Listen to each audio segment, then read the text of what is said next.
Hey guys, today's video is actually not from Beauty University. I know that it has been taking up a lot of my time lately, so I wanted to kind of put a video out there for those of you who might be a little more comfortable with makeup, or you're just looking for a tutorial, you're not really looking for like an explanation of different products. So today's video is going to be kind of, I guess, a homecoming tutorial because it is getting into homecoming season, which is so exciting for all you high schoolers out there. I decided to do the look today that I did when I went to the One Direction concert in Kansas City. So I posted some pictures of that on my Instagram and people sounded like they were interested in a tutorial, so I decided to do it for you guys. This is going to be a little bit different from last year's homecoming tutorials in that I just did the eye makeup for this tutorial. If you want to see the face makeup, I have another video that I just did recently, so I will put a link to it down below, and I am sure I'll have like a card or something to click on up there. But I just decided to do the exact look that I did when I went there. If you want something that's not quite as dramatic or it's a little bit easier, you can take away the lashes, you can make the lower lash line not quite so smoky. It's totally up to you what you want to do, but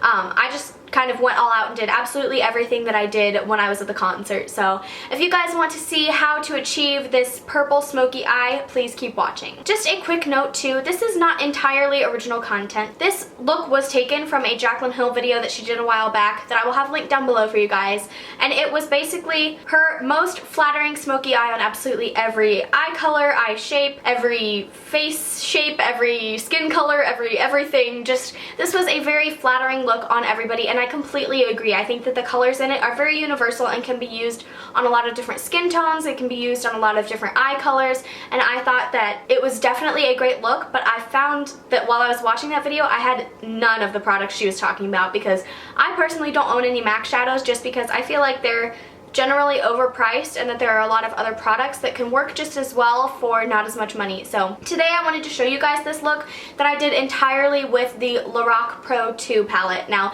I know that this is a fairly pricey palette and you're like, what the heck, I thought you were talking about not spending money, but if you like single out individual colors, this was cheaper per color, and I always think that it's smarter to buy a palette if you know that you're going to use all the shades, which I know that these are all shades that I'm going to use. So I decided to do this with the palette instead of with the shadows that she used, and so I thought that I would just call it my own video because it is a little bit different than what she did, but it was just generally inspired by that look that she did, and I will be using just this LORAC Pro 2 palette today. So if you have this palette, or if you're planning on getting it, or if you're just trying to find looks that you can mimic well with it, then please keep watching because that is what we're doing today. That was a lot of mumbled words, but you get what I'm saying, I hope.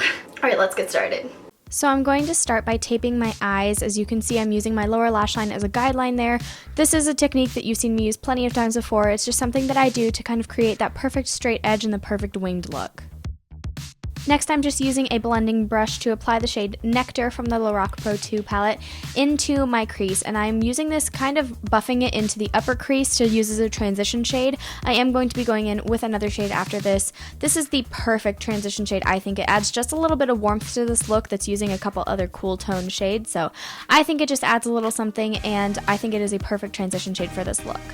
Next, I'm using the shade Light Brown on that same brush, and I'm applying that into my crease as well. Using this shade, which is just a little bit darker than Nectar, along with Nectar, is going to just create a really flawless blended look, and it's going to help with the blending process with all of the other shadows as well. In addition to helping blend, using these two different shades in the crease will also just help create some depth and dimension in this look and give it a really three-dimensional effect. Next, using a clean blending brush, I'm just going to be blending all of those transition shades together.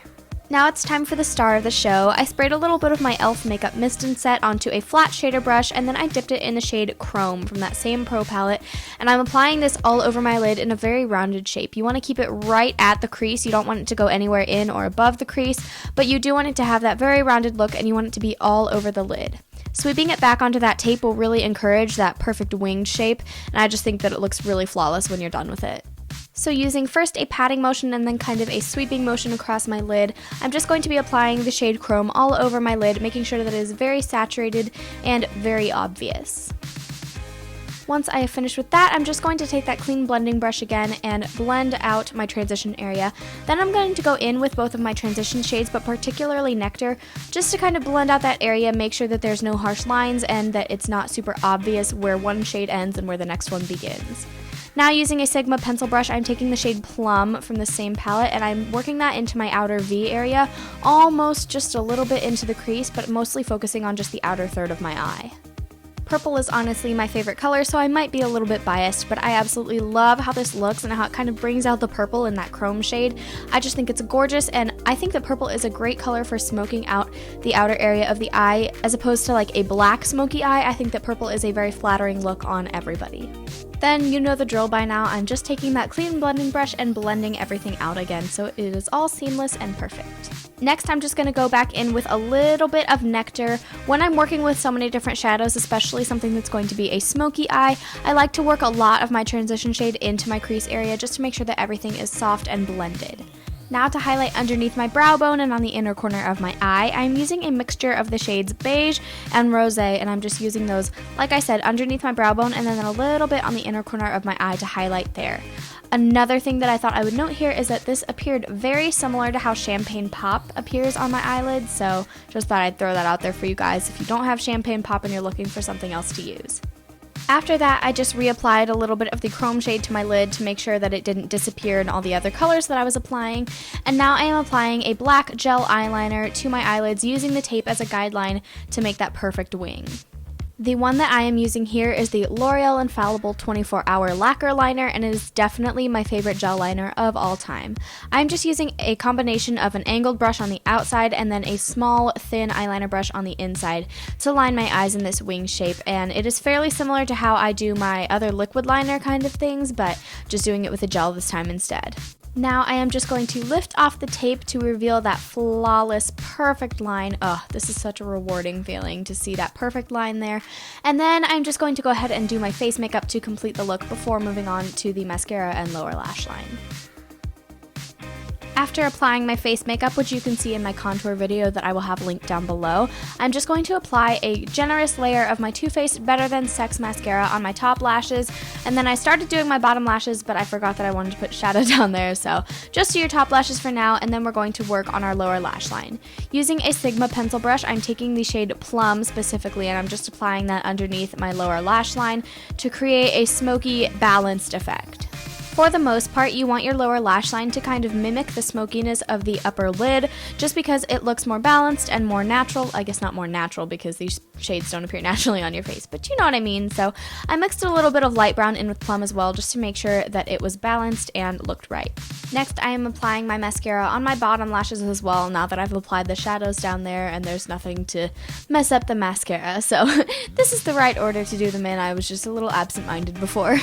Next, I'm applying my Velour Lashes, My Life's Complete lashes. These are from Sephora, and these have been my favorites lately, so I've really been loving these. They have a kind of winged out look, so it really looks great with the winged eyeliner. I'm just applying those, and I will have my how to apply false lashes video linked down below for you guys as well. So on my lips, I am wearing a shade from NARS. I cannot remember what it's called, but I will have it linked down below. This came in my birthday kit from Sephora for being VIB Rouge, and I absolutely love this lip color. So I'll have it linked down below for you guys. And then that is the finished look. I am so obsessed with this look. I think it is so flattering on pretty much everybody, and I personally love purples, like I said before, so I think it was very complimentary to just my tastes, and I wore gray to the concert, so I don't know. I just thought that it looked very good and very chic. I love this look, and I hope you guys do too. So guys, that is the end of the tutorial. I really hope that you guys enjoyed this look. I agree with Jaclyn. I do think that these colors are very wearable for pretty much everybody. I think this is a very simple look. It's a very dramatic look, and it's very smoky and exciting and kind of sexy, but I don't feel like it was hard to achieve. There's only a few colors in there, and it's fairly easy technique, so I hope that between what we've been learning in Beauty University and what you already know, that this was fairly simple for you. If you enjoyed this video or if you learned something, be sure to give me a big thumbs up and let me know in the comments down below. And don't forget to subscribe to my channel for future tutorials and my Beauty University videos. Thank you so much for watching this. Be sure to share it if you enjoyed it, and I will see you next time. Love you. Bye.